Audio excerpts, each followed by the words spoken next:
eta eskerrik asko etortzeatik. EHUko udako ikastarotako 21. mendeko abertzaletasunaz. Horren ziklo horren barruan, balizko errotak abertzaletasun berriak mainguruari hasiera emango jau. Eskerrik asko antolatzaile jakini eta zuzeuri, eta zuzeuk streaming bidez botatzen ari da, eta eskerrik asko interneten zaudetenei ere. Gurekin Unaia Paulaza batetik, Donostiakoa eta filosofian lizentziatua, Zelai Nikolas, Barrika herrikoa, legelaria da eta gure eskudagoko kidea, eta Gaizka Aranguren Iruñekoa, kazetaria da eta Labrit multimedia enpresako sortzailea. Goizean hainbat saio izan da, Lore Agirre, Asier Etxeberria, Joseba Zulaikan, Larrinaga eta Eduardo Apodaka mintzatu dira abertzaletasunaz interesgarriak, eta ea mainguru honek zer ematen duen, bakoitzak bere azalpenak emango ditu, diferenteak agian, zer lantzen ari den ikusiko dugu azken urte hauetan.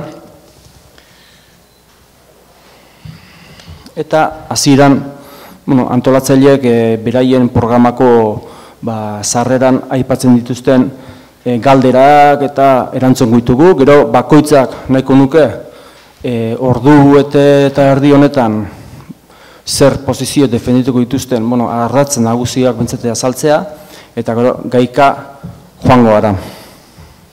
Zan bezala, antolatzaileek behien sarreran, aipatzen dute globalizazioaren garaiak bizi diela, gaurko ekonomia eta politikaren antolamenduek murriztu egiten dutela desberdin jokatzeko aukerak, eta galdetzen dute ba ote duen abertzaletasunak zentzurik, zer den abertzale izatea, guztiek helburu bera duten, elkarra hartu dezaketen, horren inguruan hiru minutuko azalpen bat, hausnarketa bat, eta gero urrengo parte hartzean bakoitzaren teoriaren edo diskurtsoaren ardatzak, baina orain bentzet, Unai?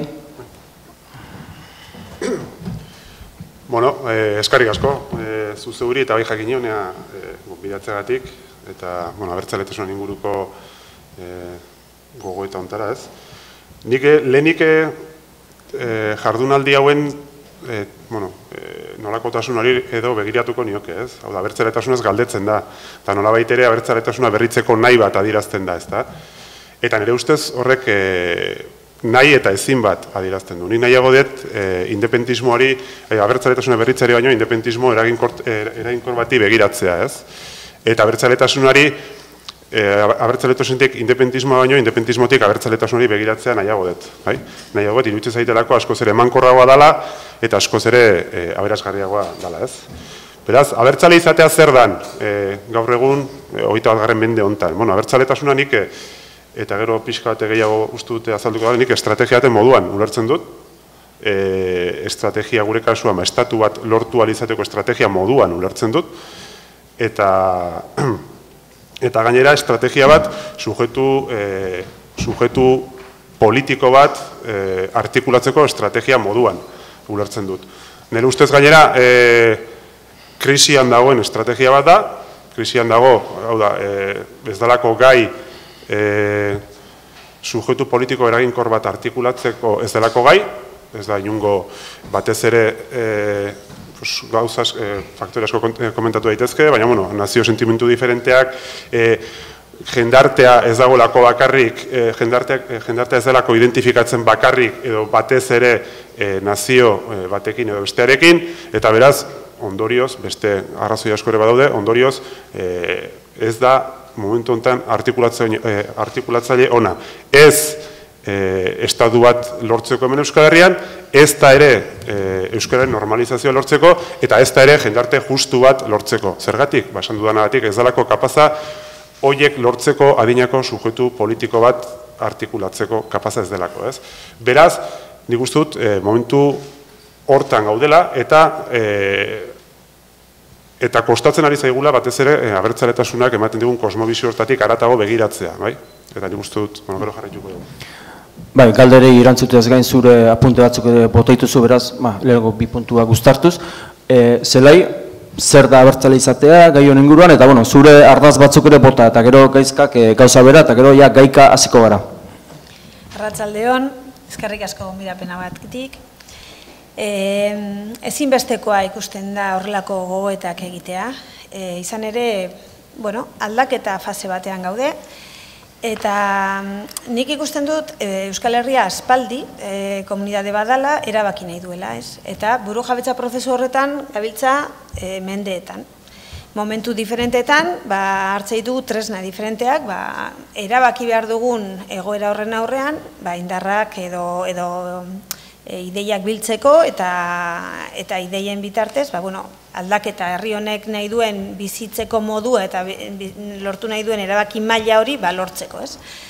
20. mendean nagusi izan da abertzaletasunaren kontzeptua, eta oraino 21. mendean gaude, eta agertzen dira beste erronka batzuk.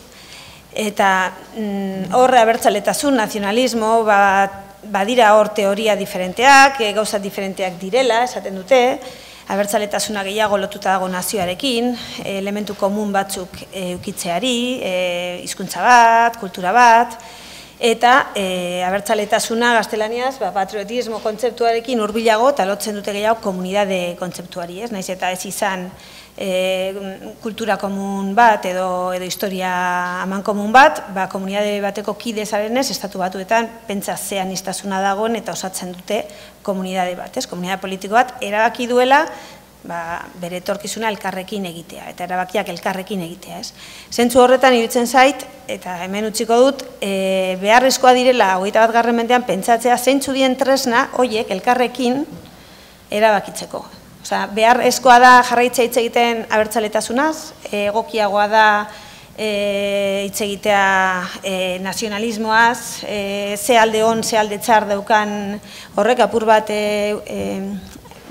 zerak Unai Apeleosak esaten zuen moduan, daukagun aniztasuna gizarte honetan 20. mendean zegoen berdina da eta referentziak, baltzek gaituen referentziak berdinak dira. Nik uste dut Euskaldunok, Euskal Herritarrok daukagun erronka nagusia da Euskal Demokrazia bat eraikitzea. Euskal Demokrazia bat erabakitzeko guk, zenolako harremanak nahi ditugun gure artean, eta zenolako harremanak nahi ditugun beste komunitate politiko batzuekin. Eta nola kokatu nahi dugun munduan. Eta horri begira asmatu behar dugu kontzeptuetan. Osondo. Ezka. Nik abertzaletasuna ulertzen dut. Behintzat, abertzaletasunekin bat nator, baldin eta abertzaletasuna baldin bada, euskaldunei bizirauteko aukera ematen dien aterkia eratzeko gaitasuna daukan hildo politikoa. Euskaldunei bizirauteko aukera ematen dien aterkia sortzeko gaitasuna duen hildo politikoa baldin bada. Bertzena segiarran ez dait sobera interesatzen. Izan ere, bertzelako identitate, kultura, linguistiko eta zerak babesteko badira, jadanik bertzelako egitura juridiko politikoak, eta ondorioz ez litzateke beharrezkoa bertze bat osatzea. Hori oinarri gisa. Nik uste dut hildo horretan eta 21. mendeko abertzaletasuna hori baldin bada, eta bidelagun dituzten oski euskaldunek, hain zuzen ere horrekin ados egon daitezken euskaldunak ez diren bertzelako euskal herritarrak. Baina horrekin ados sekula egonen ez diren gainontzeko euskal herritarrak nekez egonen dira ados hildo politiko horretan. 21. mendean, nire uste apelan eta 20. mendea maieran, nire ustez baude hirugako nagusi egokitu beharrekoak hildo politiko horrek arrakasta gehiago ukan dezan eta eraginkorragoa izan dadin. Batetik diskurtsoaren egokitzapena, eta diskurtsoa dio danean, inondi batean diot, diskurtsoaren zutabeak diren kontzeptu gako nagusien berriztaketa, bigarrenik, eta argipena, bigarrenik imaginarioa landu beharra eta elikatu beharra, eusko imaginarioa eta euskal imaginarioa, biak euskal imaginarioa euskaldunentzat errazagoa da, euskotar imaginarioa zailagoa da, baina hala ere imaginario hori landu behar da, izan ere, imaginario kolektiboek ematen diote gizabanakoari autu politikoa egiteko bultzadarik handiena, nire uste apalean. Eta hirugarrenik, beraz, diskurtsoa, imaginarioa eta subjektua. Subjektuaren gakoa argitu beharrean gaude, izan ere, subjektu argi batetan oinarrituta ez dagoen diskurtso eta imaginarioan eraginkortasun askoz ere txikiagoa izanen duelako. Oso ondo. Hemendik aurrera gaiak botatzen joango naiz, gaikagartzaile paperean. Eta, erakitze eskubidea ikutuko du, gaur abertzaleen aldarrikapen nagusitako bat delako, zertarako erakitze eskubidea, ze proiektu aurrera eramateko, horire landuko dugu, horretarako ze estrategia behar dituzten abertzaleek, edo ez abertzaleek, Euskal Herriarentzat hartzen dutenek kin zer egin alden, ze balio jorratu behar diren.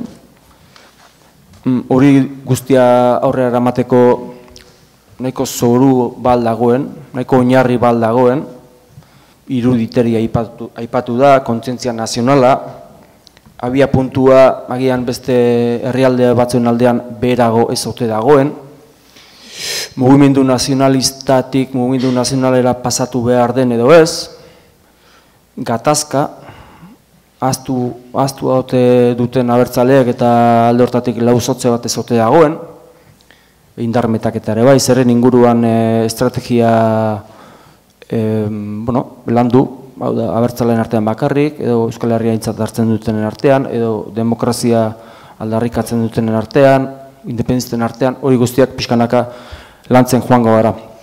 Eta, Euskal Agendan neko puripurian dagoen kontu badelako, eta abertzaleen artean batez ere, dela 3 aste hainbat herri galdeketa egin ziren 34, eta zelai Nikolas hemen daukagunez giro gure esku dago kidea, erakitze eskubidea, ikusten da Eusko Legebiltzarrean estatus berri bat lortu nahian, mamitu nahian dabitzala, eta horrek erakitze eskubidea jasoko luke. Euskal bidean ere estatua lortzeko oinarri erakitze eskubidea aipatzen da, iparraldean ere ariketa bat egin dute. Gaur egun hori ote da abertzaleen helduleku nagusitakoa, zuk izaten duzu ez dela printzipio aldarrikapen abertzale bat?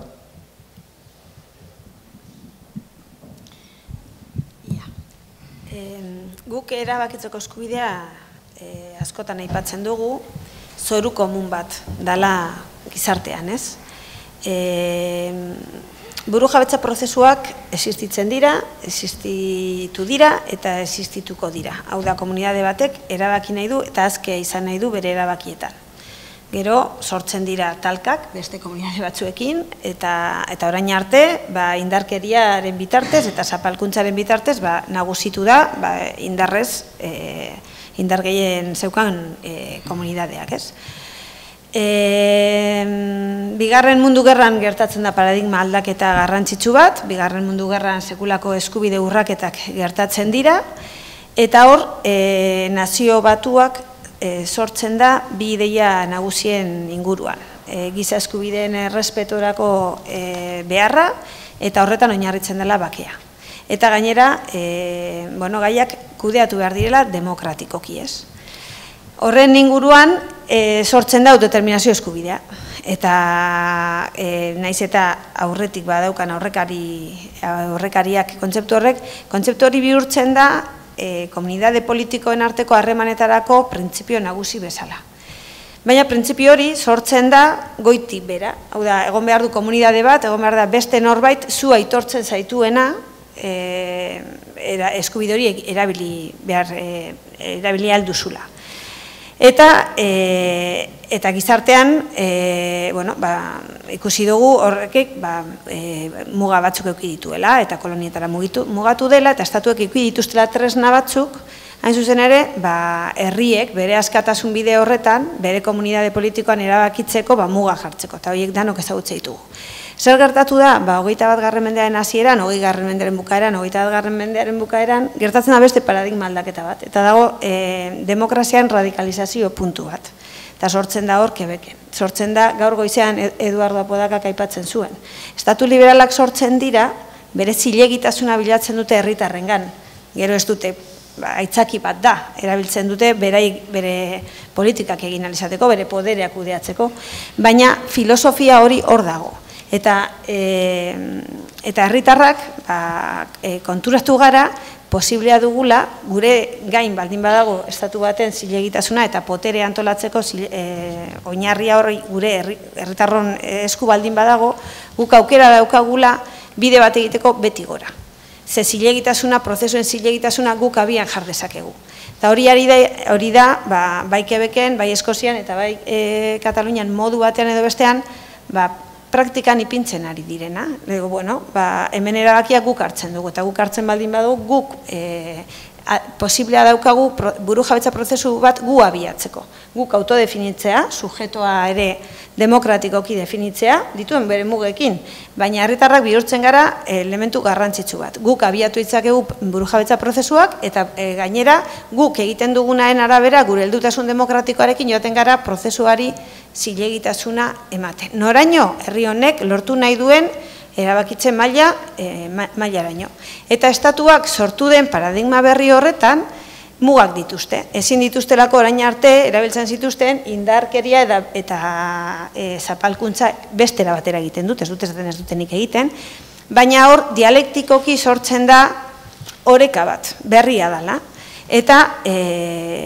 Eta ikusten dugu zentzu horretan, erabakitzeko eskubideak ematen duela aukera komunitate politiko bati artikulatzeko. Horretan, abertzaleak sentitu dugunako Euskal Herria irudikatzen dugunok, daukagu aukera, joko arau horretan berdintasunez jokatzeko. Eta egongo dira beste batzuk ez dutela gure iruditeri nazional berdina, baina behintzat joko arau horiek behin onartu ez gero, guk bide bat egiteko aukera daukagu. Gero izango da gure gaitasun politikoa, geure proiektua behar bezala egituratzea, independentismoa edo denalakoa, eta Euskal Herriak erabakitzeko, jende hori erakartzea geurera, ez? Horregatik, egia da, erabakitzeko eskubideak ez da proiektu bat, da prozesu bat, eta prozesu horretan tresna bat. Tresna horretan urratsak segurtasunez, zilegitasunez ematen joateko, eta hori da daukan balioa. Unai, momentuan hori erakitzu eskubidea abertzalen aldarrikpen bat baino ez da, nola ikusten duzu? Heldu lekua da, proiekturik baldago eta ez baldin badago eta ez da ere prozesu bat ere helburu proiektu bat ere izteko momentuan heldu lekua da, besterik gabe? Bai, abertzalentzako ez dakite, nik independentista moduan pentsatzen dut eta eska abertzaletasunen sartzen baldin bagera badaude. Nik alare, erabakitze eskubidean kontua ulertzen dut ez Habermasek ulertuko luken bezala, ze askotan iruditzen zait, hortaz ere eztabaidatu aurrekoan, demokrazia deliberatibo moduan, ematen du denok modu razional batez aritzen gegala politikan, eta azkenean nolabaiteko ondorio batera iristen gerala, denok onartzen dugun ondorio batera iristen gerala, eta gauzak aurrera egiten dutela, ez? Nik gure esku dago bezalako movimentu bat ulertzen dut, batez ere, indar posizioa, askoz Foucaulten aldera behiratuta, indar posizio bat hartzeko erramienta moduan. Esan dizu, lehen honik independentismotik behiratzen dut beti, eta edo zerri hortikan behiratzen diot. Eta erabilgarria da hortarako. Zergatik, unionismoari kostatu egingo zaiolako erabakitzeko eskubidea onartzea. Zergatik, unionismoa posi dagoelako egoera hontan, status quo hontan, ez? Gaina, demokrazia deliberatiboak azken finean egiten duena status quoa justifikatu. Bai? Zuk indar posiziorik espaldin badukazu, nekez aldatuko zu egoera bat. Eta esan bezala, independentismoari hori albidetzen dio erakitze eskubidean aldeko movimentuak. Hau da, indar posizio bat hartzea. Hau da, independentistak demokraten aldean jartzea eta unionistak zapaltzaileen aldean. Eta hori garrantzitsua da. Helburu politikoak lortu nahi dituen eta batez ere status quoa apurtu nahi duen movimentu batentzako, hemen independentismoak status quoa apurtu behar du. Eskozian ez bezala, Eskozian bozkatu dezake, eta azken pian gehiengo batzuk lortzerekin nahiko dauka, hemen izugarrizko sujetu indartsu eta polarizatu bat sortu behar dugu, eta gure esku dago beste gauza asko bezala hortarako balio du. Nik zentzu hortan ulertzen dut gure esku dago bezalako momentu bat. Aizka, zuk aize fresko bezala jo duzu?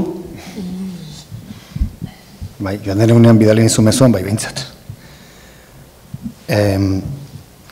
Nik gure esku dagoen parte hartzen dut, beraz, ongi iruditzen zait gure esku dago eta egiten duenak, eta bat nator oraintxe errandenarekin. Gure esku dago indartsu bat eta Euskal Herrian bizigaren biztanleko gehienaren oneritzi eta laguntza eta izanen lukeenak bere kabuz ziurraski ezingo lituzke lortu nahi dituen helburuak, baina izugarrizko atakazailean jarriko luke nazioarte mailan hain zuzen ere hori saiestu nahiko lukeen egitura politikoa, ez? Nola nahi ere amaieran beti estatuen arteko harremanak interesekoak izanik eta Sahara hor dago, ez da bakarrik Sahararen jarrera nahiko ongi ezaguna da, baina ez da egikaritzen azkenean, ez da, autodeterminazio referenduna. Nola nahi ere, gure esku dago autoeraketa prozesu oso interesgarria eta beharrezkotzat jotzen dut, hein handi batean behintzat alderdikerietatik ihes egiteko aukera ematen duelako, eta bertzetik eta bereziki balio demokratiko hutsetan oinarritzen duelako erabakitzeko eskubidearen aurka daudenen kontraesanak agerian jartzeko diskurtsoa, ez? Eta hori oso ona da, horrek albidetzen du hein handi batean momentu honetan bere burua independentistatzat edo independentziaren beharra sentitzen ez duten zenbaiten oneritzia.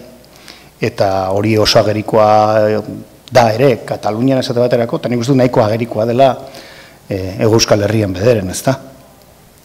Alde horretatik, nik bintzate apostua egin dute gure esku dagorekin, eta bai, haize freskoa iruditzen zait. Hala ere, edozein ekimen zentzu honetan iruditzen zait haize freskoa izan daitekela, ez da? Abertzaleek baldakite eskubide horrekin zer egin. Alde horretatik krisirik baldago, ez dago, abertzalen aldetik, da ziklo hau abertzaletasonaz da.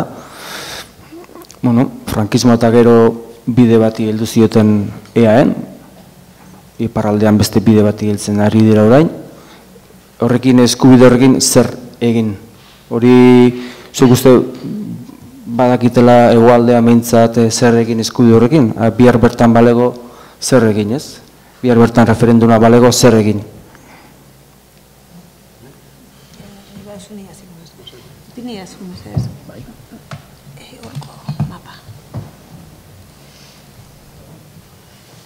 Behitu hor duzue berria egunkariak erabakitzeko eskubidearen mapa. Oraingo azken hauteskundeetan ikusten dugu non dagoen trinkotuen, ilunen, eta non dagoen oraindik lantzen edo indar gutxiagorekin, baina ikusten duzue Euskal Herri osora zabaltzen dela. Gris batzuk daude, eta Gaizkak oso ondo azaldu duenez, gris horietan jenerik ez da bizi.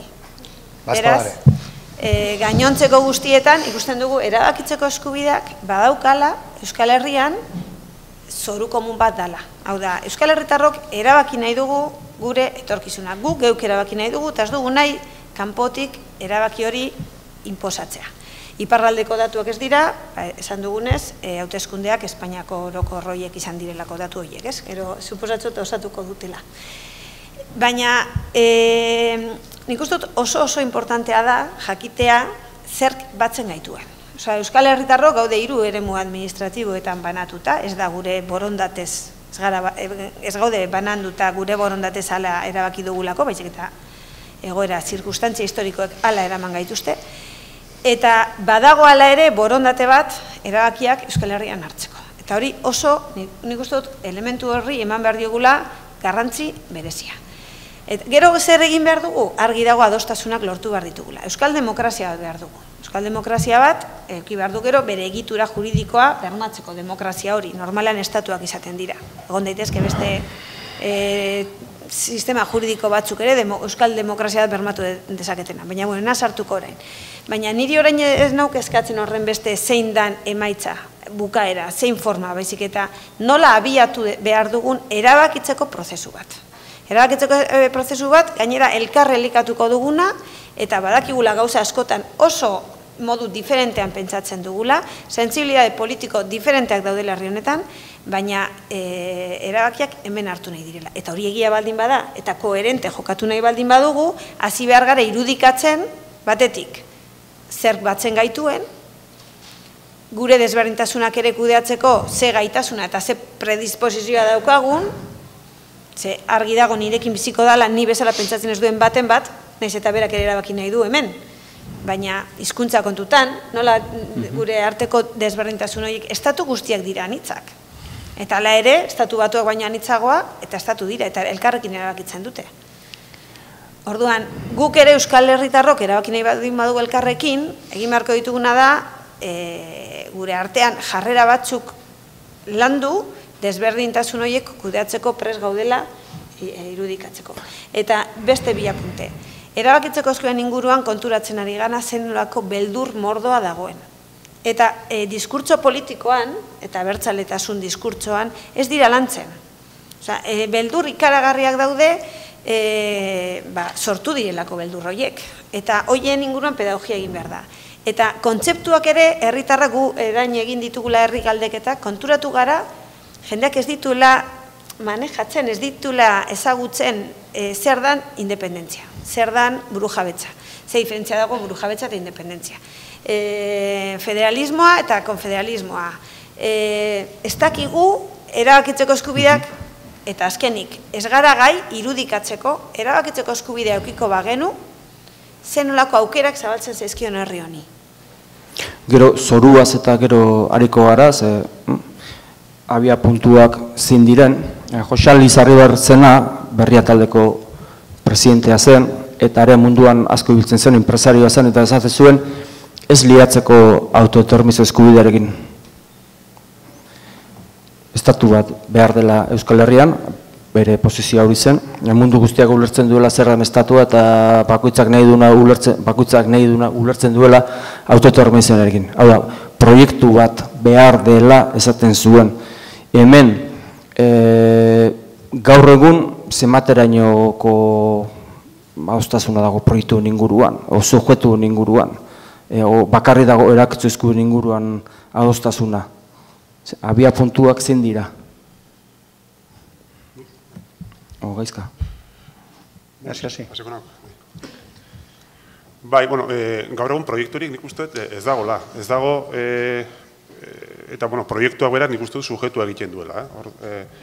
Hor abertzaletasunak, nahiz hemen gehiagik sakonduko, abertzaletasuna nahi du sujetu hori aurretikan mugatu, baina nik uste sujetu politikoak a posteriori egiten dirala, baina hori beste gai bada ez.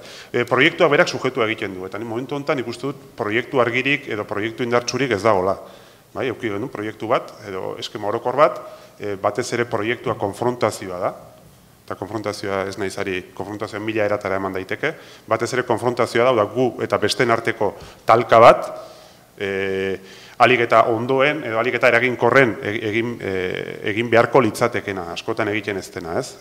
Eta abertzaletasuna nire ustez egiten ez duena, ez du konfrontazioa leku egokian lortzen. Beraz, nik uste dut, falta dena da proiektu bat, baina proiektuak esan nahi du konfrontazio gune berriak sortu behar dira, konfrontaziorako errelato orokor berri bat sortu behar da, ez daukaguna, orain dela urte gutxi batzuk arte ados egon edo ez egon bazegoena, eta horren nolabait eustea egiten du, eta momentuetan ez dago, nik uste dut ez dagoela, ez degula sortu oraindikan konfrontazio errelato berri hori, eta gure esku dago bezalako edo erakitze eskubideen ingurako polarizazioekin zertxo bait sortzen ari dena, baina ez da nahikoa inundik inora. Nik uste dut independentismoak agenda propioa sortu behar dula, konfrontazio agenda propioa sortu behar dula, eskema orokor bat sortu behar dula, eta azken finean hori dela, momentu honetan, zorurik gabe ibiltzearen arrazoi nagusia, ez daukagulako proiektu bat, ez daukagulako nolabaiteko eskema orokor bat, ez daukagulako nundikan jo. Bueno, horretan proiektu erakargarri bat diseinatzearen abantaila ukaezina da, eta ziurraski proiektu erakargarri hori diseinatzeko, behar bezain bertzeko denbora edo erabakia ez dugu hartu, ez? Eta ezin bat zen esaldi bat Kataluniarrek erabiltzen zutena, batez ere Estatu Espainiarraren krisiaren ondorio zerraten zutena, azken finean independentismoa areagotu egiten da, gaur egunaren gaineko inzertidumbrea, etorkizunaren inzertidumbrea, baina handiagoa denean, ezta? Eta nik uste dut egia dela. Edo etorkizun hobeago baten sentsazioa gaientzen zaionean gaur egungo inzertidumbreari. Eta horretarako ezinbertzekoa da, batez ere minoriak eta handiagoak eta indartsuagoa den bertze, estatu baten menpe gauden herri hondako ezin bertzekoa da handi hori krisian sartzea. 20. mendean zehar izan diren estatu sorrerak abiatu dira status quoaren krisi batetik. Hain zuzen ere, orantxe izan dugu, edo ez dakit baote daukagun oraindik, estatu krisi bat estatu Espainiarrean, eta ikuspegi ekonomikotik oso importante izan dena, ziur eski hori ezin bertzekoa da, esate baterako lehen aipatzen nuen esaldi hori bete ahal izan dadin, ez? Eta horren bea egon behar dugu. Bea bakarrik ez, independentistok jazartzen gaituen estatu horren krisia sortarazten ibili beharko genuke. Pentsatzen baldin badugu hori onuragarri zaigula etorkizunean gure estatu propioa eraikitzeko, baina horrezaz gain, eta pixka bat itzuliz gaurko egunerako ni behintzat mai gainen jarri nahi nituen zenbait ardatzetara, horrezaz gain, independentistok ezin dugu gure diskurtsoan eraginkorrak izan ez diren ildoak mantendu eta egokitu egin behar ditu. Ezin dugu errate baterako euskal abertzaletasun tradizionalak, eta tradizionala diodanean erran nahi dut Sabino Aranatik hasita eta araño aranismoak eraikitako imaginario kolektibo horretan oinarritutako diskurtso batekin segitu. Balio izan du, hain zuzen ere, aranismoak diseinatutako imaginario kolektibo horrekin identifikatzen diren eskualdetan. Baina horrekin identifikatzen ez diren eskualdetan, ez da ineraginkorra izan, ez da gutxiagorik ere. Adibidez. Bueno, adibidez, esan dut, gaur egun, nik froga hau egin dut, baina egin dezakezue zuek ere. Edozein eskolatan, hasten baldin bazete galdezka, egin zezuen marrazki bat, Euskal Herria adierazten duen marrazki bat. Eta badago, behin eta berriro errepikatzen den marrazkia. Baserri txuri bat, zelai berde batez inguratuta, eta, itsasoa nahiko gertu daukana. Hau da, Euskal Herriko isuri atlantikoaren adierazpenik, mitologiko, errealena ere bai, ez? Eta ziur eski, Euskara gehien iraunduen geografia ere mua, baina ez ezaguna antzi hori gure geografia, behintzat nik buruan daukadan Euskal Herri horren, eta askotan horrela erran izan dut ere, Nafarroa oso horren lurraldearen 100% bertzerik ez dela. Eta ordea, askotan gertatu izan zait, eta Bilbora ikastera joan nintzenean, eta nik eskide batzuk badaudere, horritzen iz, ikaskideren batek erraten zira, Bilbotik erronkarira joan izan zuten batean, trompatu zirela, eta tutera inguruan zebiltzala, trompatu baitziren, eta gari horiek, gari soro horiek ikusterakoan, Euskal Herritik kanpo sentitzen zutela bere burua, ez? Eta kolore horia edo kolore nabar hori, da gehiena, urte sasoi gehienetan. Hain naiz imaginarioaz, hain naiz ikurretaz, hain naiz ikonoetaz, baina eraman dezagun hori gainontzeko gauza guztietara, ez da? Eta orduan, aranismoak sortu du, aranismoa diot, berdin zaita abertzaletasun tradizional osoak, sortu du imaginario oso bat, eta imaginario horri lotutako agerpideak, eta ikonografia. Eta gainera hori muturrera eramanez gertatu dena da, azkeneko 30-35 urteotan egituraketa administratiboa gaur egun daukaguna egonik, Euskal Autonomia Erkidegoak gainera imaginario hori eta nolabait gure subjektu politikoaren adierazpideak izan zitezken hainbat patrimonializatu ditu erabat. Kasu batzutan prostituitu ere. Hau da, hasierak zeukaten esan nahia, kendu diera bat, eta bertze esan nahi bat eman. Garai batean Euskadi gauza bat omen zen, orain beste gauza bat omen da, eta hori bezala, esan nahi dut, egitura administratibo batek berezkotzat jotzen baldin baditu kontzeptu eta ikur politiko jakin batzuk egiten duna da patrimonializatu. Eta gainera, hasiera batean ikur eta kontzeptu horiek esan nahi hori ezbaldin bazuten prostituitu ere egiten ditu. Eta gainontzeko euskaldunoi gelditzen zaigun sentsazioa izaten da, lapurtuak izatearena. Eta azkeneko horren adibidea, eta honekin bukatuko dut oraingoz behintzat, da Basque Country izena, hitzarekin gertatzen ari dena, ingelesez ere ez, baina zilegi alda Gasteizko gobernuak Gipuzkoa Bizkaia eta Araba izendatzeko Euskadi Basque Country erabiltzea bere kanpaina turistiko eta bertzelako guztietan. Zilegi alda. ez ote da arazo oso handi bat diskurtso politiko eta subjektuaz, eta gure kontzeptu geopolitikoen erabilera bat, ez ere nazioartean zaildu egiten ditu erabat, ez da? Futbolean Euskal Selezioa deitu izan da, Euskadi, Euskal Herria, baina zerkiak.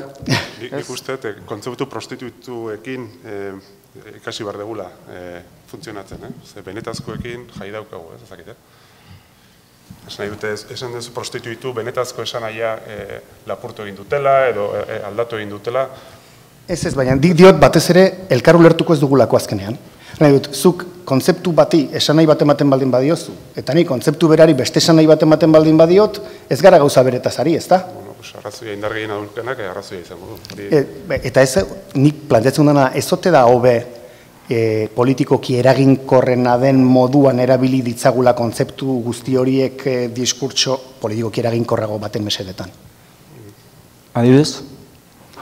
Nik uste dut, egokitu egin behar dugula diskurtsoa eraginkortasun horren arabera, eta ziurraski ni lekeitiora baldin banoa, eta konbentzitu nahi baldin baditut lekeitiarrat independentziaren onuretaz, eta ziurraski lekeition ez dut horretan lan handirik egin beharko, ez dut ibili beharko Nafarroa oso azizketan etengabe, ez dago beharrik, nire helburua estatu propioa izatea da. Baina joan bete baldin naiz, Sartagudara, horretaz, Sartaguda hemen dago, ikusten duzuenez, pixkat ilunagoa dago, gainontzekoa baino, zemen marra bat dago oso nabarmena, bide batez, Marra hau, duela urte batzuk, hemendik zebilen, eta hau ere harrapatzen zuen, Baina orain hemen dago, eta Sartagudako irlarekin. Sartagudera baldin banoa, askoz ere ulergarriagoa eginen da, nire diskurtso independentista, erreferentzia historiko juridikoak Nafarra Resumarenak baldin badira. Eta bata ez du zertan bestearekin kontraesanean egon behar. Eta adibide bat bertzerik ez da, Eta kontzeptu geopolitiko eta zari garelarik bertzerik ez. Bertzea aferetan, antzera. Nik ulertzen ez dudana da, zenbait diskurtso politiko alderdikoiak ere bai, ez? Atzeratzea bai, etengabeia, ezin da prentxaurreko bat eman Ikurrina eta Nafarroako bandera gabe. Osea, Ikurrinarekin bakarrik ja ezin da eman, ez?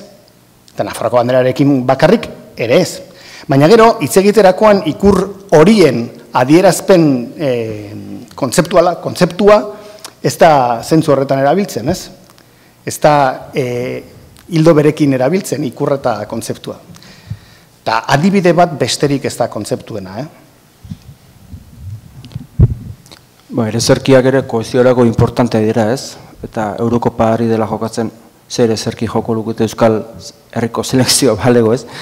Horra, aipatu izan da, Gernikako arbola proposatzen dute, Agur jaunak, batzuk eusko guadariak, Andoni gaina esan dago Salvadorren eriotzean, beste batzuk txori, Katalunian adidez bat dute ez. Kontzeptuak, hitzak, ez ditugu gure abertzalen artean ere ez dituzte adosten. Zorua, oinarria, basea egiteko, gero erakitze eskubidea praktikara eramateko edo independentismora salto bat egiteko. Nik hori ikusten dut, erabakitzeko eskubidearen bitartez, hain zuzen ere, aukera ematen du adosteko joera hori lantzeko, jarrera hori lantzeko. Ez daukagu ere zerki propiorik, ez dugulako adostu. Egon gara konfrontazio etengabeko baten, bata bestearen kontra, eta baten hegemonia besteari kentzen, eta nik uste dut askotan gure helburua erabaki nahi baldin badugu elkarrekin adostu beharko ditugu egin bat gauza. Eta ez da egon eztabaida, ondana da bronka, baina eztabaida nik ez dut ikusi. Gauza askotan nik lan egiten dut toki baten, nik Jaurlaritzan lan egiten dut. Eta aukera dut ikusteko alderdi politikoek nola pentsatzen duten. Eta nik askotan esaten dut, nik ikusten dut Ezker Abertzale eta EAJaren artean gauza askotan ados daudela. Baina ez da irudikatzen hori. Irudikatzen da zertan ez dauden ados. Eta horrek batzuentzat esaten dudan ez da posible, politika diferenteak defendatzen dituzte igual, bai?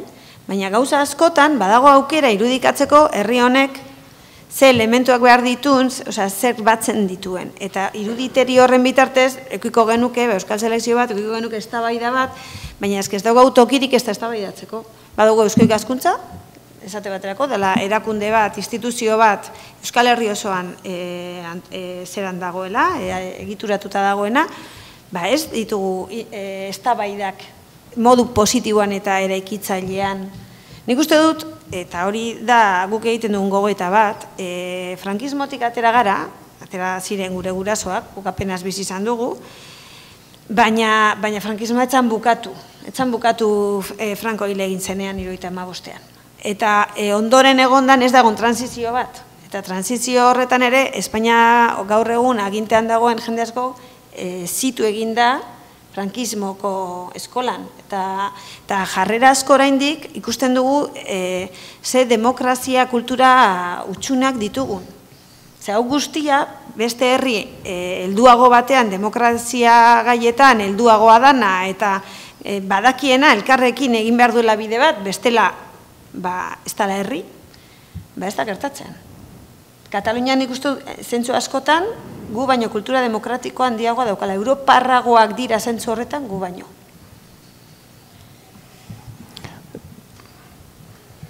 Nik,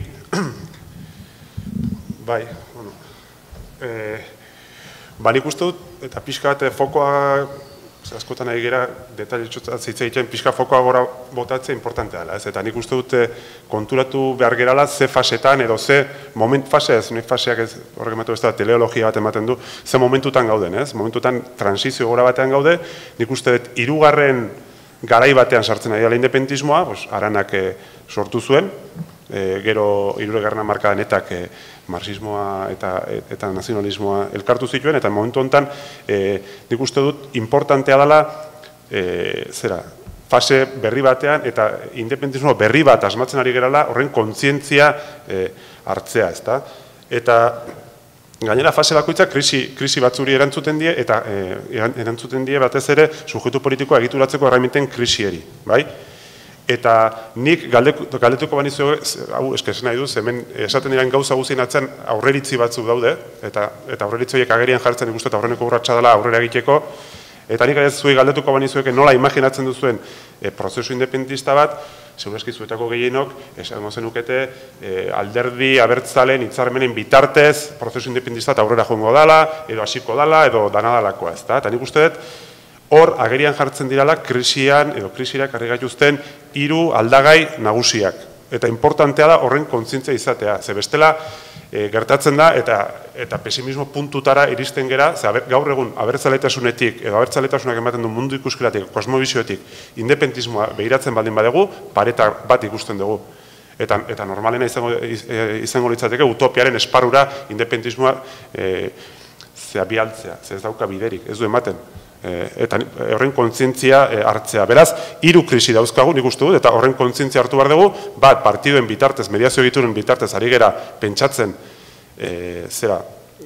prozesu independentista bat, abertzaletasunaren bitartez, nazionalismoaren bitartez, argi dago Euskal Herria zelako jendarte batean horrek ehuneko sujetu independentzia lortu ezaken sujetu bat egituratzen ez dizuela usten, eta aldebikotasunaren bitartez, hitzarmenen bitartez, elite politiko batek egiten den hitzarmenen bitartez, ari gara imaginatzen gaur egun independentismoa.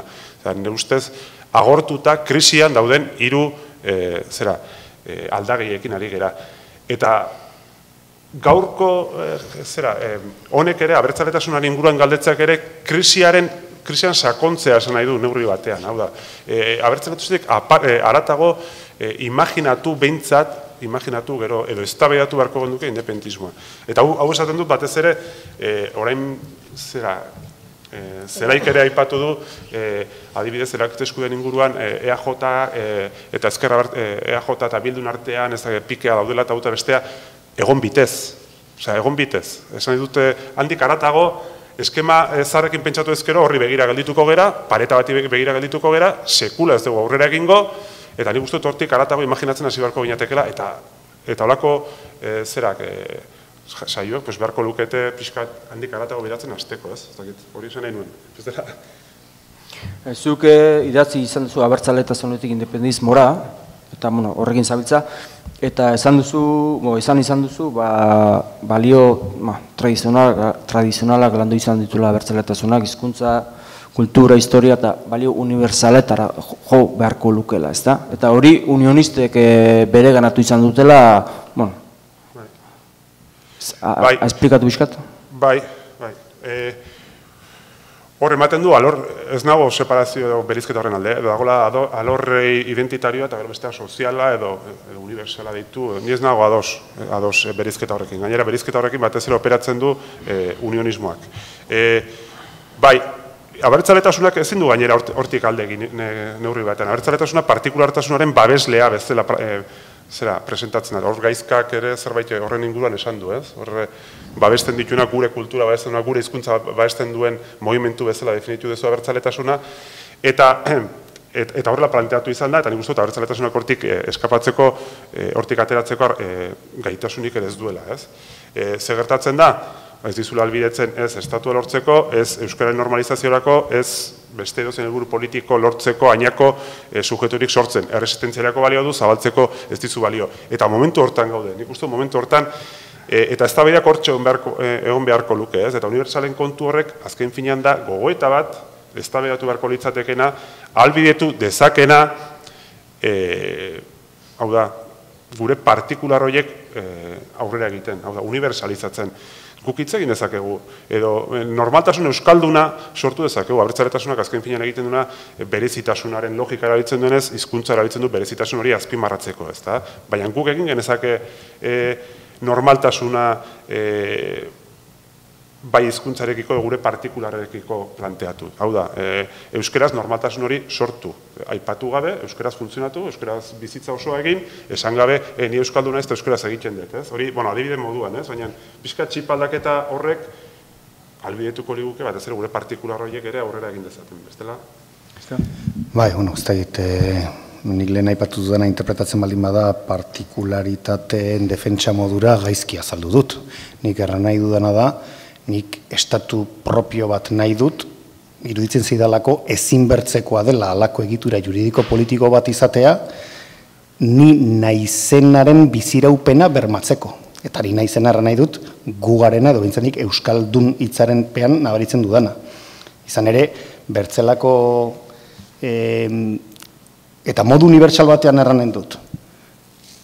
Nik munduari nire euskalduntasuna eskaintzerik espaldin badut, zer eskaintzen diot bertzea unitzek edo Espainiarrek edo Frantziarrek eskaintzen ez diotena? Erran nahi dut, ez da nire ustez, partikularitatea deitzea nire hitzat behintzat nire bizitzaren ardatz edo gidari da, ez? Nik euskaldun bizi nahi dut. Eta ez da egia posible denik, ez da egia egin dezagunin, ez nik ezin dut euskaldun gisa bizi. Ez da posible. Legeek lehenik eta egoera politiko, kultural, linguistikoak eragozten dit hori. Eta hain zuzen hori gainditzeko eta legeak aldatzeko nahi dut bertze egoera juridiko politiko bat. Partikularitate hitzarekin hori adieraztea, indarra hundiak entzea da, izatea, izan, eta munduari eskaintzeko aukera bermatzea. Modu horretan errandan, nik dut hobe ulertzen dela, lehen gaizki adirazi baldin badut. Ez abertzaletasunen kasuan. Bai, esan nahi dudana da, askotan guek ere partikularren sakoen sartzen dugu horregatik, babestu behar da, zapaltzen gaituzte, babestu beharreko zerbait bezala, ez da, babestu beharreko zerbait, zabaldu beharreko zerbait, ez? Eta da, txip aldaketa bat, eta estrategikoki, zen estrategia interesan zait, estrategikoki ere nik uste dut askoz aukera gehiago irikitzen dituelako, besterik ez. Eta abertzaletasunak neurri batean ez digusten aukera berri horiei eusten, hori da besterik ez.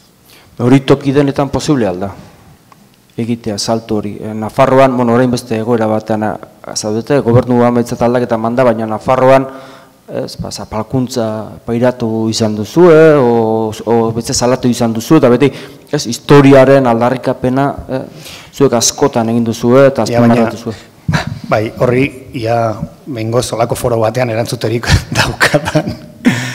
Nafarroa garaian, dagoen arazoetako bat, eta Arabako parte nabarmen batean egon dena, eta gero gutxiago dagona, ereduaren eta euskararen edatzearekin, Bizkaiko mendebaldean ere egon zena, da, badagola, herritar kopuru bat, euskaldun egiten gaituen, horrekiko erreferentzialtasunik ez duena, edo berezkotzat jotzen ez duena.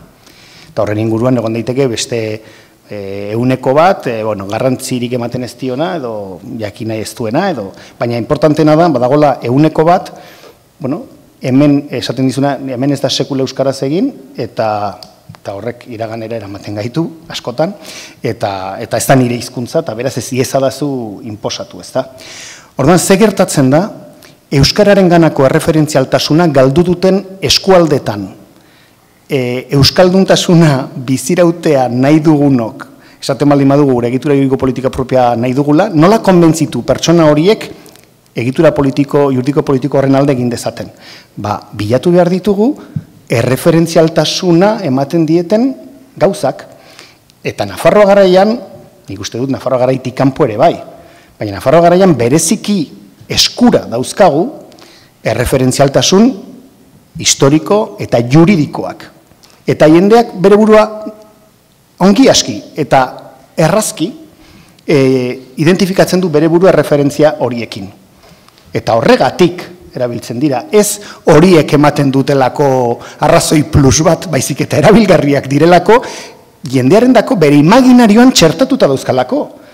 Tuterako herritaren portzentaje gehienak ez dauka euskara bere imaginario kolektiboan. Ez nahi sartuko orain esatera zergatik. Baina baldin badauka Nafarroako erresuma eta horren bitartez iristen baldin bagara bertze ondorio batzutara edo baldin badauka auzolana, hau da, Pirinear zuzenbidearen edo gure kultura politiko propioaren erroetan dauden erreferentzia horiek, hortik iritsi gaitezke begira. Eta hauek ere bai, eta hemen badago gu bat, badago imaginario komun bat.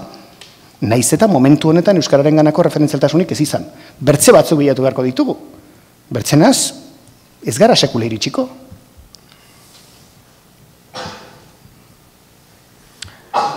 Lenguan Ainhoa Larrañaga berrian idatzi zuen gatazka, ez?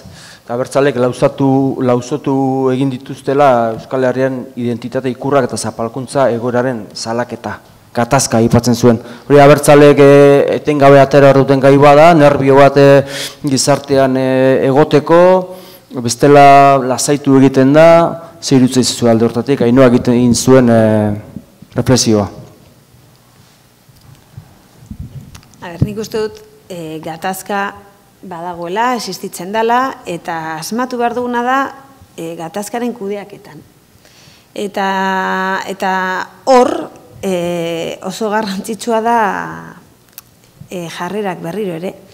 Ze tresnak ditugun gatazkari aurre egiteko, frogatu ditugu batzuk, eta ikusi ditugu gatazka kudeatzeko indarkeria zeukaten jarrera horiek zituztenak, oso zilegi izan darren, eta batzuentzat autodefentzarako tresna bat izan da ere, lehengo kultura politiko batean, eta horretan ere luze hitz egin daiteke, baina ze gizarte mota usten digute.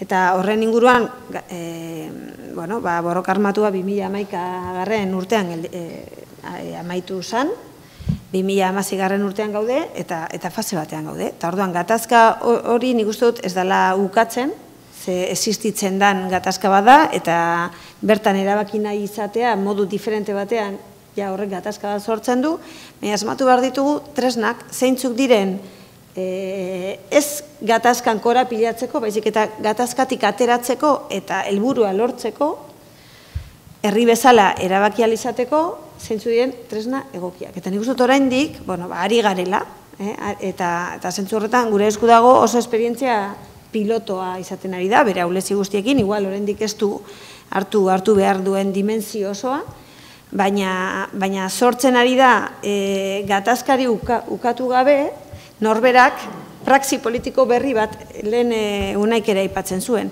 Orain arte, zain egon gara gatazkan nor konponduko. Alderdi batzu konpondu behar zuten, ez dakize bulegoan sartuta, ez dakize monastegian sartuta, eta azkenean gatazka konpondu behar du guk gure jarrerekin. Eta guk badaukagu, agerian utzi beharko da batzutan ezina, eta beste batzutan aldala.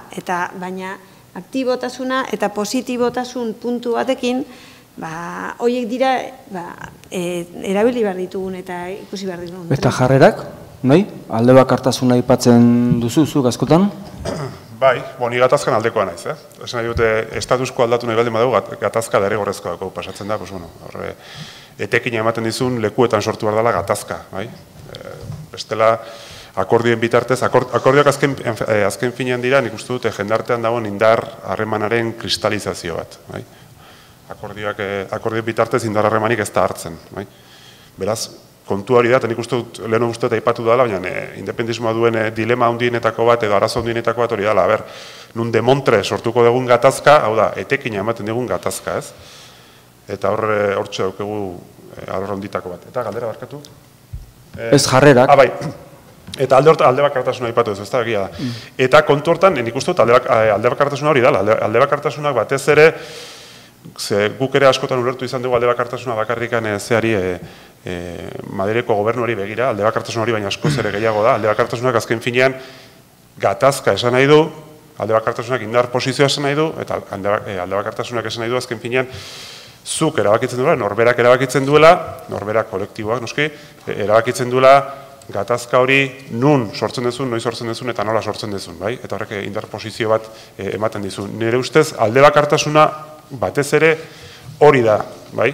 Hori da, indar posizio hartzeko izugarrizko erramienta, ez?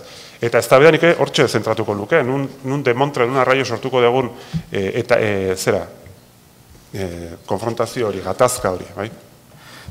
Segundu bat, zuk baita idatzi izan duzu, hemen eman diren olako pausuak frankismoan eman zirela, batez ere, ikastolak eta abertzaletasun mundutik eta, ez? Piskate bide propio bat eraikitzeko eta aldiz geroztik?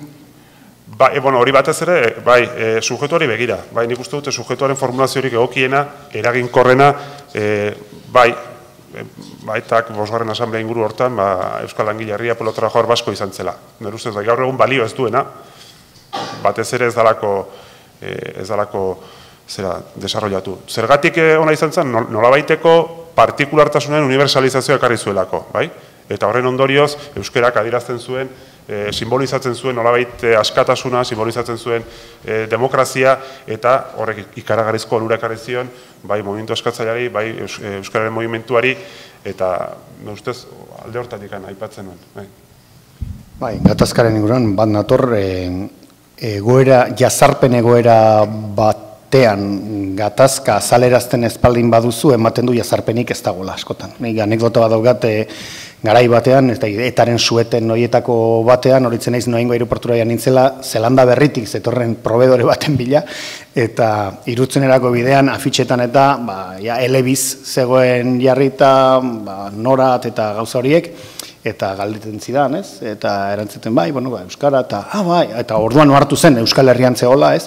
Hemen lehen independentzia zaletasun grina bat zegoen, honin asko jetxi da hori, ez da? Hori zen, suetena zegoelako duela ez da gizen bat. Ara iristen ziren oi hartzunak, etaren ekintzen eta zea izanen zen, eta ondorioz gatazkarekin lotzen zuen eskakizun politikoarena, ez? Evidentemente, ez dago zertan gatazka, Katalunian ere gatazka sortu dute bertzebide batzutatik, eta ziurraski asko zere modu eraginkorragoan eraginduten nazioarteko iritzi publikoan azken urte hauetan, ez?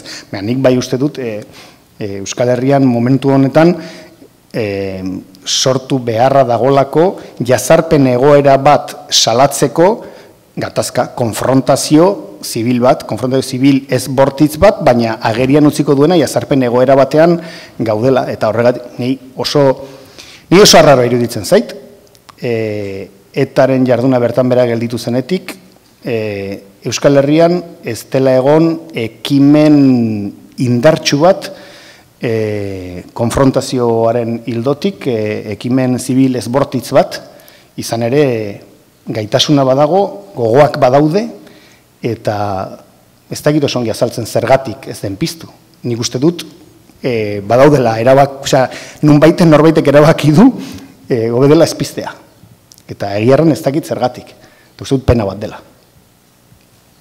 Zuen iritzia? Zergatik ez da piztu? Nik uste dut, bidea, nik prozesu bezala ikusten dut.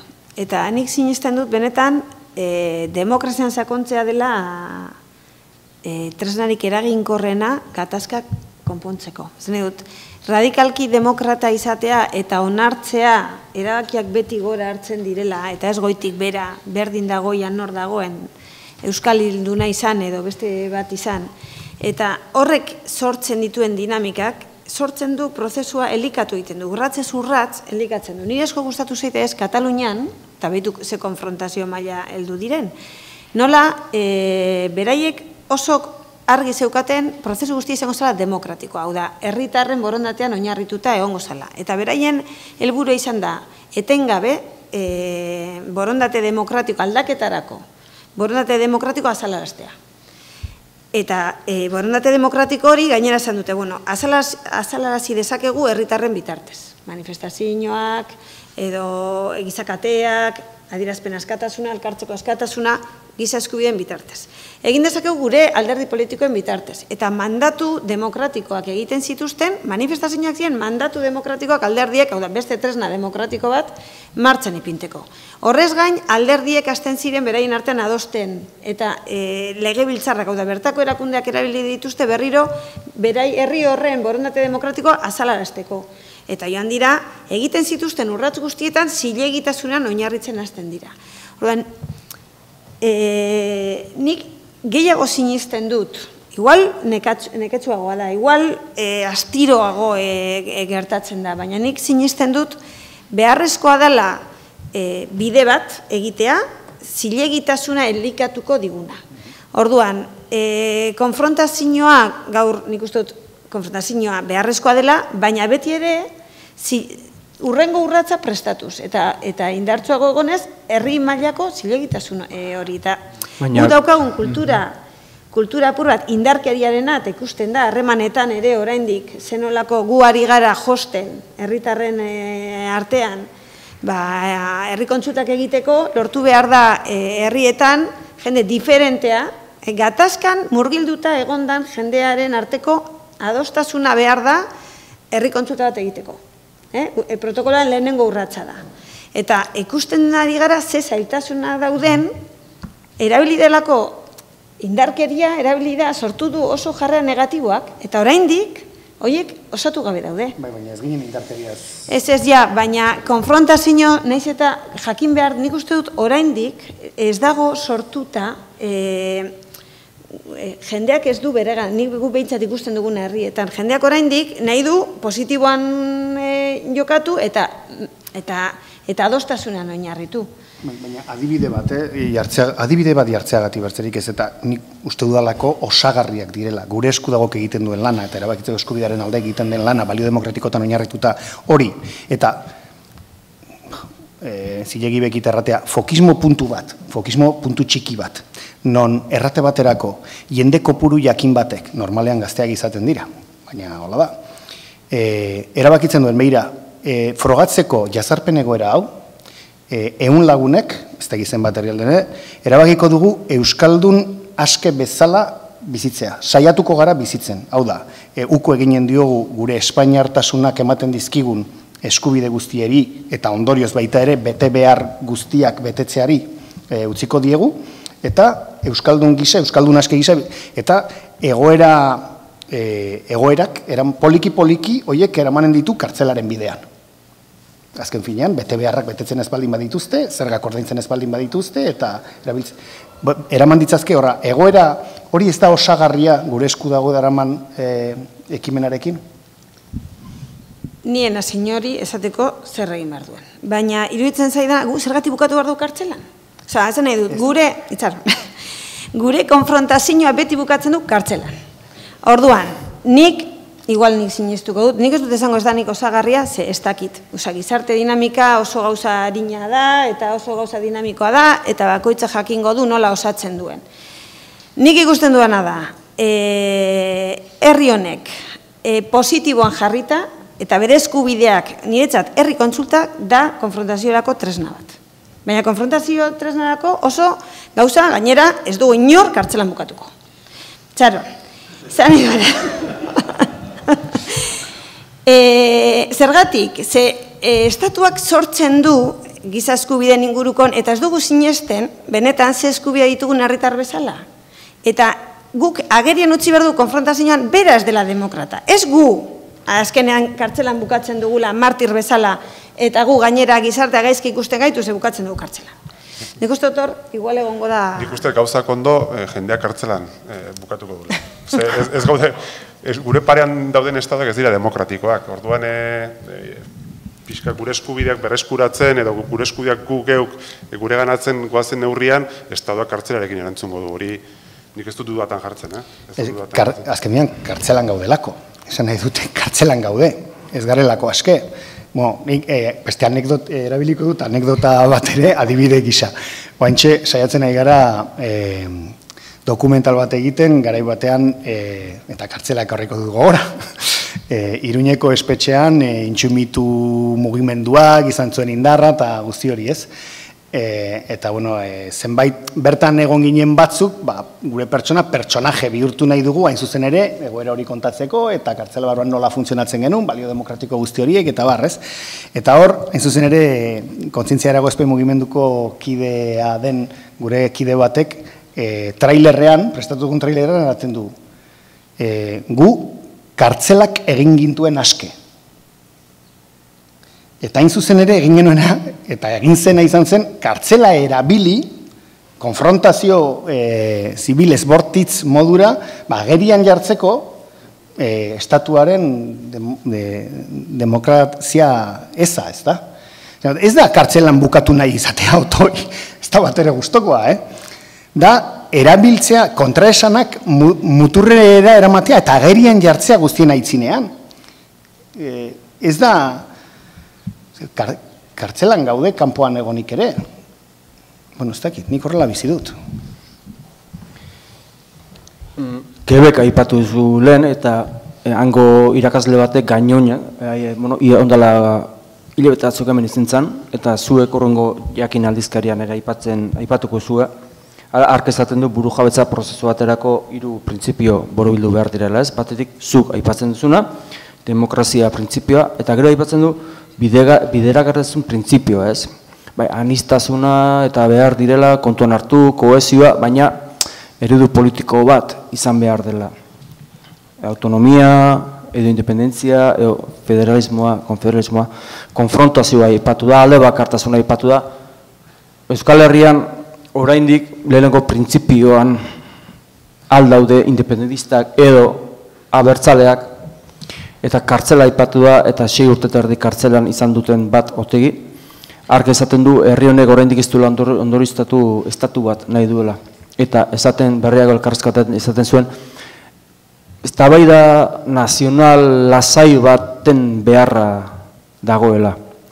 Beste, hitzak, konzeptuak, balioak, estrategiak, taktikak, horrelako zerbaiten beharra dagoela irutzen zaizua, eta da, ordu bete daramagu, partean egin bukatzeko, gero galdera erantzunak, eta denbora ematen badigu, mugimendu nazionalista, nazionala, zeren inguruan egituratu, hori aterako dugu, baina eztabaida nazional, Euskal Herri mailako lasai baten beharra dagoela irutzen zaizue oinarria zabaltzeko, sendotzeko?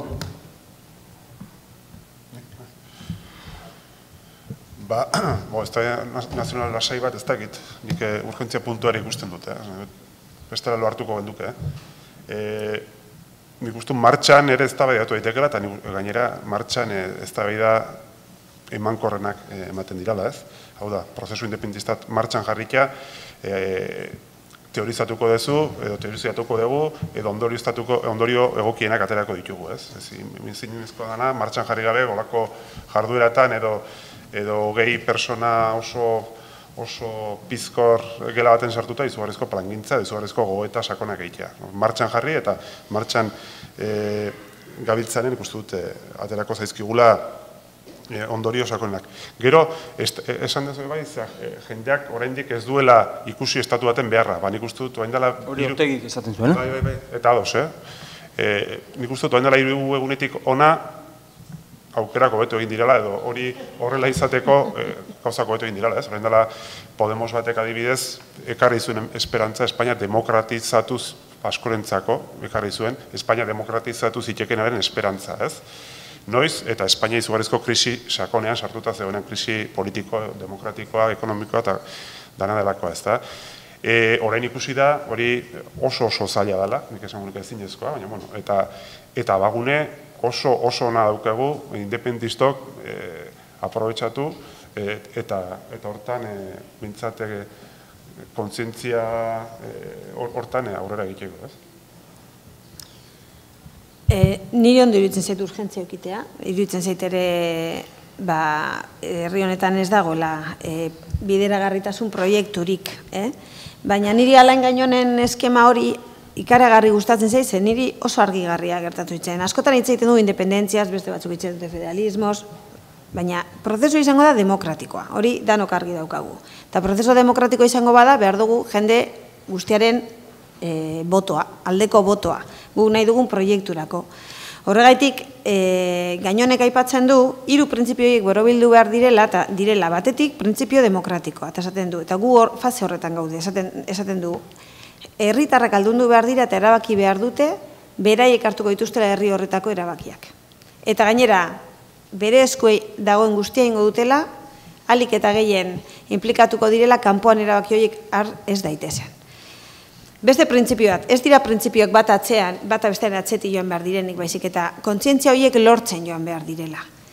Bigarren printzipioa da bideragarritasun printzipioa. Eta bideragarritasun printzipioa ez du talka egiten printzipio demokratikoarekin, ez? Printzipio demokratikoa da bideragarritasun printzipio hori posible egiteko behar den zoru komuna. Eukiko bagenu, estatu demokratiko batean biziko bagina, egon ginateke Eskozian, eta egin ahal izango genuke, eztabaida demokratiko hori proiektu diferenten artean. Euskal Herrian egin beharko da eztabaida hori, eta nik uste funtsezkoa dela, jendea hezitzea eta jendeari demagogiari gabe bakoitzak zintzoki esatea, nik nahi dut estatu independiente bat, eta beste proiektu bat baldin badago mahai gainean ipintea. Eta beraien artean eukitea aukerak eztabaida horiek egiteko, ze oraindik ez dugu egin.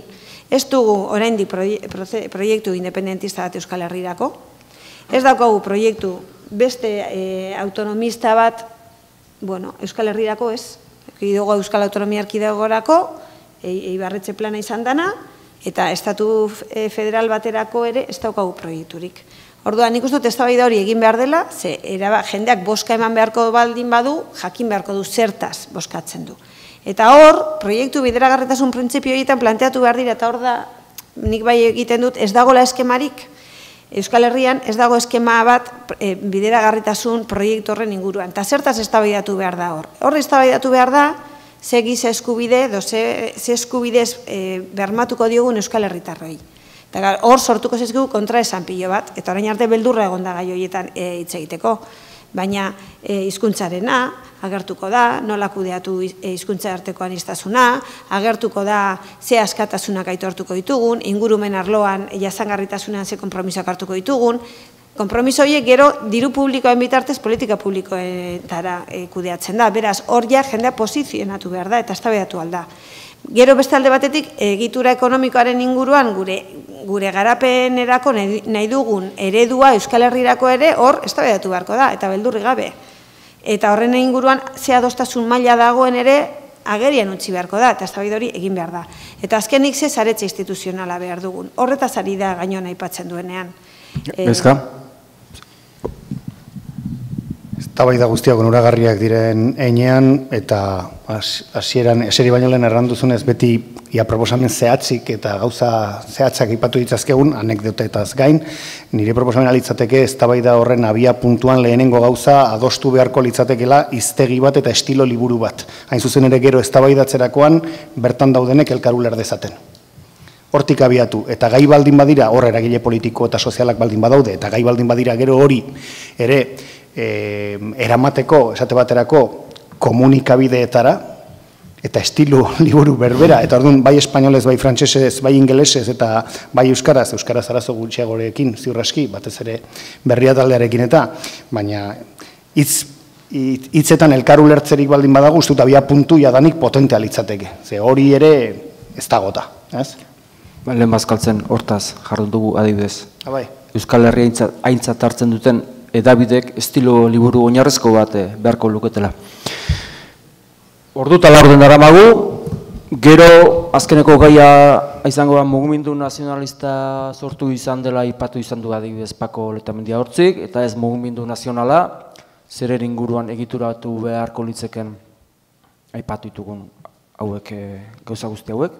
Baina hori bukara gutziko dugu, galderak baleude. Ordu eta laurden daramagu, ordu terdi da.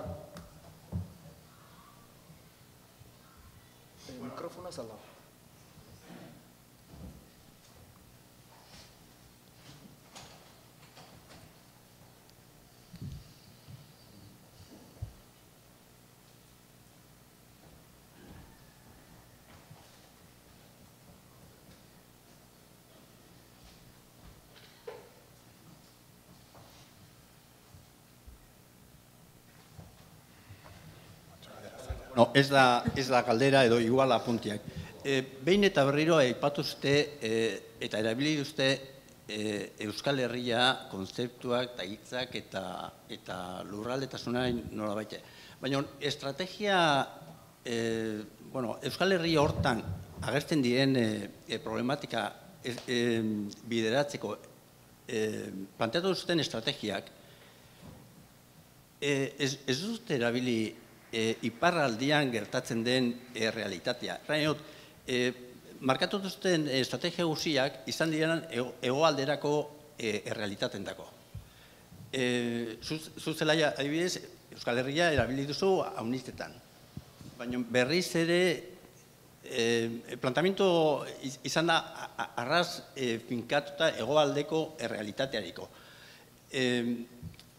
Gaizka berriz bere iztu du, baina Nafarroi garaia eta bestiak. Errain dut, horrek suposatzen du, badela beste Nafarro bat edo hor non baite. Gero beste puntu bat izan da,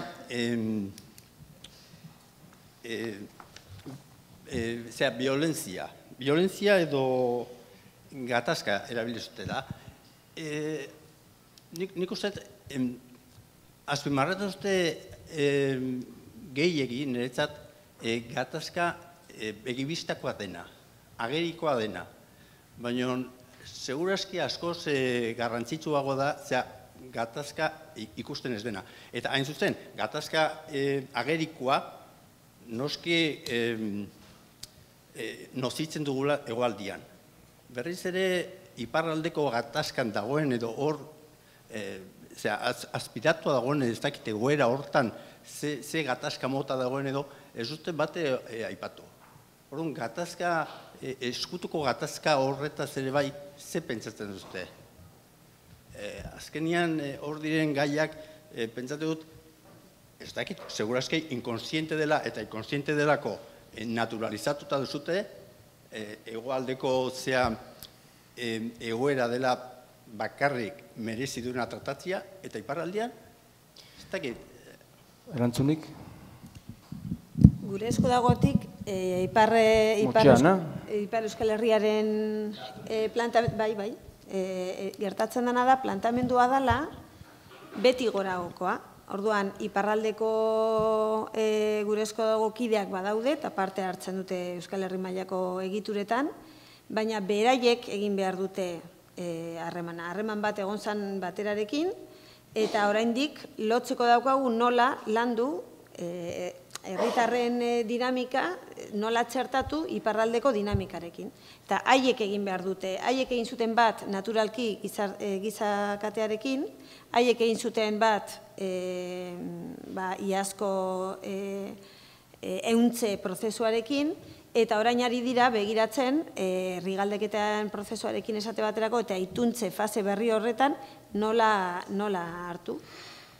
Guk etengabeko harremana daukagu, baina hori printzipio demokratiko aplikatuta, beti gorako dinamika bat izanik, beraiek adierazi behar dute nola txertatu. Hori ametsardaiuk gogoratzen dut behin herrieta egin zigula, esanez, eta Iparral Euskal Herria ez duzu ezer pentsatuta. Eta bilera bukatu egin zanean, esan zuen, pentsatu behar duguna guk, Ipar Euskal Herritarrok, nola txertatu nahi dugun erabakitzeko, Euskal Herriko erabakitzeko eskubidearen dinamikara. Eta harremanak badaude, eta proposamenak ere bai, eta lantzen ari gara. Baina haien ahotik eta haien eskutik etorriko da. Besterik, apunterik edo galderarik, labur bada hobeto.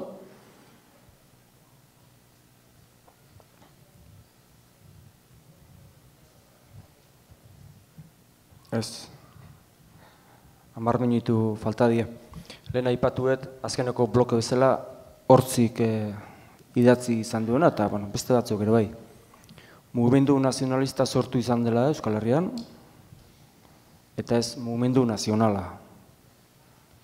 Horri balio bat ikusten aldi duzue, landu daiteken kontu bat da, zeren inguruan egituratu prozesu bat, independisten artekoa, abertzalen artekoa bakarrik, Euskal Herria aintzat hartzen dutenen artekoa, demokrazia printzipioa da lehenetzi beharrekoa orain, horri inguruko gogoeta batzuk, bakoitzak, bukatzeko? Bai, uste dute PNV aritu zala, bere izen aldatzeko eta noin dela ez dakit pare bat urte, Eskozian ere aldatu dute, nazionalista beharren nazionala.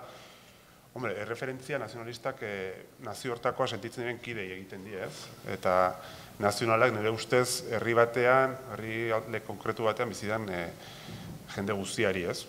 Bai, niko betu ikusten du nazionala ditzea nazionalista baino. Leheno aipatu duen guztiatik, nire ustez euskal nazionalismoa agortuta dago, eta hasi bargera pixka bat haratago behiratzen, ez? Hau da, abertzaletasunak egiten dio oferta abertzale sentitzen direnei, eta gero eta gehiago entzuten gauza bat, ni ados nago egin bartzaio oferta, hobeto bizitzeko oferta bat, egin bartzaio Euskal Herrian bizitzen jende guztiari, ez? Eta nazional hitzak alde hortatikan hori albidetu dezake. Nik erabakitzeko eskubidetik ikusten duena da Euskal demokraziaz hitz egiten hasi behar dugula, horrek inplikatzen duen guztiarekin, eta Euskal Estatuaz. Eta bi kontzeptu horien inguruan, nazioa da, ez da nazioa, Euskal Herrian atxikimendu nazional horiek, nik uste dut, demokraziako zoru komun horren inguruan eraiki behar direla, eta guk egin behar dugun diskurtsoa da, erakargarria, eta erakartzeko gure herrian hobeto bizitzeko, hemen bizidan jende guztia, eroso izateko zera bat. Eta orduan, ez dakit ni nazionala Euskal Estatua badakit, eta hori ere frogatu egin genuen herri galdeketetan, egon zan eztabaida, ia galdera egiterakoan Euskal Herri burujabe bat edo Euskal Estatu burujabe bat. Horren inguruko eztabaida sortu zan. Eta kuriosoki izan zen nola Euskal Estatuaren aldeko estatu kontzeptua agertu zen galderan, eta hain zuzen ere eskema eman zigutena izan ziren kanpoko herritarrak, Euskal Herritar batzuk. Belga bat zegoen Goierriko batzordean, belga bat, alemandun bat, eta subsahariar gazte bat. Eta bere egizoten ni badaki zer dan Euskal Estatuko herritar bat izatea, eta galdera nik horrela ulertu egingo dut. Niri galdetzen baldin baidazu zer dan Euskal Herritarra izatea, ez daki zer dan. Eta ikuspegi horretatik, iruditzen zait, abertzaletasunak gehiago hitz egin behar duela Euskal Estatuaz, gehiago hitz egin behar duela Euskal Demokraziaz, atxikimendu horiek lortu nahian. Nik ez dut gauza ondirik gehituko. Nazionalismoa, ideologia gisa eta oso potente dago Espainian. Igande gaueko irudiak ikusita Madrilen, bere egitura juridiko politiko propioa, bere estatu propioa daukan herri batean, gehiengoa lortu duen alderdi bateko jarraitzaileak horren modu nazionalistan agertzea bere egoitzaren aitzinean, hori baino agerpen nazionalistagorik nekez aurkituko dugu. Izan ere, bere egitura juridiko propioa ez duten herrietan, beraien banderarekin agertzea normalagoa da, ez baitzaude aitortuta. Beraz, nik uste gainera, nazionalismo kontzeptuak independentzia lortzeko bidean, gure egitura juridiko politiko propioa lortzeko bidean, ez digu lagunduko nazioarte mailan. Eta ordea, gure estatu propioaren beharra aldarrikatzeak, bai, ez?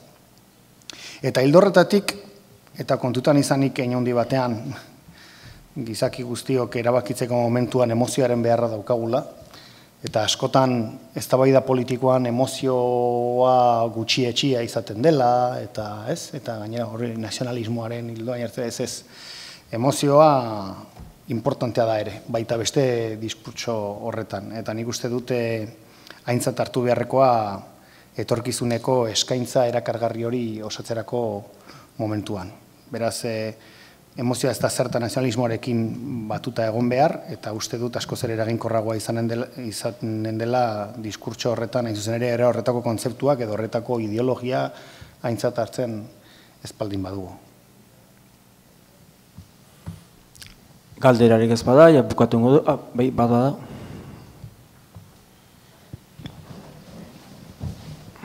Lau minutu, falta zaizkio, bukatzeko. Galdera maltzurra, baina esan dut pentsarazteko behintzat, ez da? Zabeltzat esate prozesu demokratiko bat izan beharko lukeela, eta hortan antza badago adostasunik. Eta orduan, ustetu unaik bakarrik aipatu duela Podemosek igandean ezagutu zuen ateiste bat, ez da, aliga hor garbi dago, zera Podemos berare pareta baten kontra jo duela, eta hortik ateratzeko lanak daudela. Baina aipatu ez duzuena da, Podemosek gehiengoa lortu duela ego Euskal Herrian. Boto guztiak kontutan hartu, Nafarroa ere bai oker ezpanago. Orduan, galdera da, hori da, ez dut uste botu ematea danik prozesu demokratiko bakarra, baina sintomatikoki azkena, freskoena eta oso garbi irakurri daitekena, hain zuzen Podemosena da. Eta ia, estatu guztiko dinamikari desafio egiten duena, ze azkenean Katalunian ere igo dira, baina Katalunian ez da Podemos. Adako lau da, eta hori beste gauza bada, eta adako lau badaki garbi oso ondo, Podemos gabe ere aurrera jo dezakela, eta gian, ze ontxe hona izni Bartzelonan, eta batek baino gehiago esan dit, Pedro Iglesiasen ondorengo ordezkaria adako lau izango dela. Alegia, adako lau hartuko duela Podemosen zera, ez da, gidaritza. Orduan, Katalunia ez da momentotan gure ulertzeko zera, ez da, gida bat.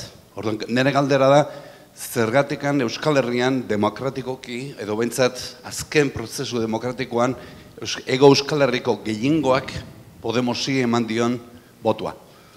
Ez da? Eta hori nola analizatzen dezuen, sintoma bezala, alegia ez dut nahi Podemosen politikaren analisi politologo bat, hori nik ere badakit egiten. Nahi detena da, zuek nola interpretatzen dezuten, Podemos sintoma demokratiko, majoritario bat bezala ego Euskal Herrian. Azterketa politologo baten azterketa nik noski ez dut eginen, baina bai sensazio baten ez da. Mapak agertu zirenean igande gauean edo astelen goizean, Nafarroa garaian ahal duguk etzion aurre hartu UPN-PPri 12.000 botoren gatik, 12.000, ni penatuan nintzen, hain zuzen ere horregatik, ez? Eta esaten, jode, beste hainbat abertzaleren botua ere, ni ez nion Podemosi botua eman, erranen dute, eta gainera ez nintzen horren aldekoa, baina gero ikusita mapa askoz ere eraginkorragoa zen politikoki, mapan agertzea ego Euskal Herria moratuz Kataluniarekin batera, eta ez 12.000 botoren gatik Nafarroa garaia urdinez agertzea, bai? Politikoki ziurreski eraginkorrena momentu honetan, eta ez da gizepetan, behar bada mapa hori bertze modu horretan ikustaraztea zen, ez? Bai, hala da. Izan ere, diferentziaren agerpide bat izan da, ez? Diferentziaren agerpidea. Eta 12.000 botoren gatik ez da gertatu ego Euskal Herri osoan, ez? Ahal dugu Nafarroan indartzu gotea, ona izan da, aldaketaren gobernua lortzeko. Eta ego Euskal Herrian lehen da biziko indarra izan da, eta agian ez da haintxarra izango, ikusi beharko da, abertzaleek zenbaten eragiten duten, eta agian ez dute konplejurik, beste baino konpleju gutxi izango dute, eta adibide bat, Katalunia ipatu da.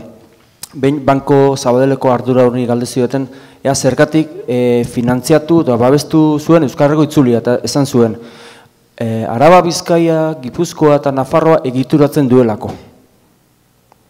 kanpoko igual konpleju gutxeo dituzte, eta kasu honetan aldukoek eta indarre berri izanik, beste Espainiako indarren aldean konpleju gutxeo izango dituzte, hemen pauso batzuk aurre emateko. Kontua da, abertzalek zenbatean joko konplejoak dituzten, bai Nafarroan, bai EAen, ze beraien egiturak oso bereiztuta dituzte, eta elkarren hartan zer egiten duten, baina printzipioz ez dirudi oso emaitza txarra.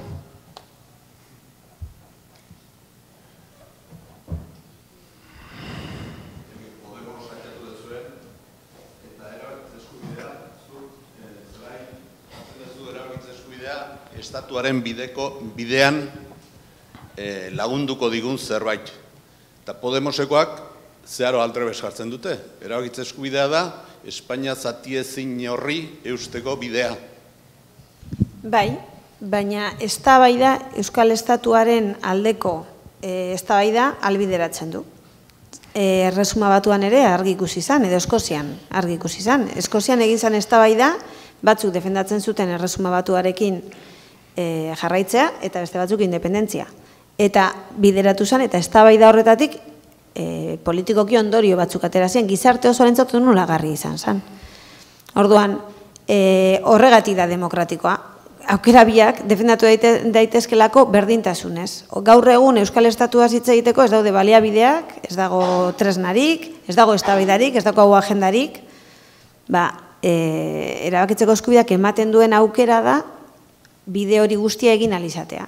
Agerian, gainera, gardentasunez eta demokratikoki. Hori da daukan balioa da, burujabetza prozesu, gainonek planteatzen duen burujabetza prozesu hori kudeatzeko tresna ematen du, erabakitzeko eskubideak, tresna demokratikoa. Hor badago kontraesan bat, ez?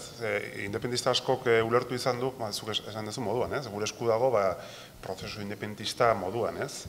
Eta hori Mario Zubiak esaten zuen ere, eta ni ados nago neurri batean, hori da aldebikotasun eskematik datorren zerbait, ez? Eta independentistok azkeneko 3 urte hauetan erabakitze eskubideen inguruan polarizazioa sortzen saiatu gera, erabakitze eskubideen lehengo planoan jartzen saiatu gera, beste ezer gutxi eginda, ez?